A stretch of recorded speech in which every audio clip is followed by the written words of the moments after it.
ତୋର ଜିରା କୋଟା ଧନିଆ କୋଟା କହିଲୁ ମୁଁ ଜାଣିପାରୁନି। ଜିରା କୋଡ଼ା ଧନିଆ କୋଡ଼ା ତତେ ଜଣା ନାହିଁ? କ'ଣ କରିବୁ ତୁ ଶାଶୁଘର ଯାଇକି? ଚା ନେ। ଇଏ ଗୋଟେ ଚା କପ? ମୁଁ ବା ଶାଶୁଘର ଗଲେ କ'ଣ କରିବି? ତୁ ବା ଏତେ ବର୍ଷ ହେଲାଣି ଆସିଲୁଣି, କୁଣିଆ ଆସିଲେ ଏମିତି ତାଙ୍କୁ ଦେବୁ? ସଣ୍ଠଟା ଆଉ କେବେ ଶିଖିବୁ ତୁ?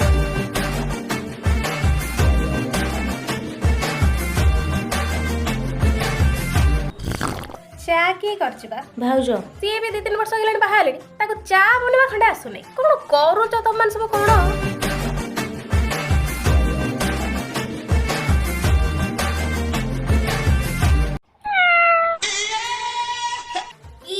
ମାମା ଡାଲମାରେ କ'ଣ 25 ଖଣ୍ଡେ ଲୁଣ ପକେଇ ଦେଇଛୁ ନା କ'ଣ?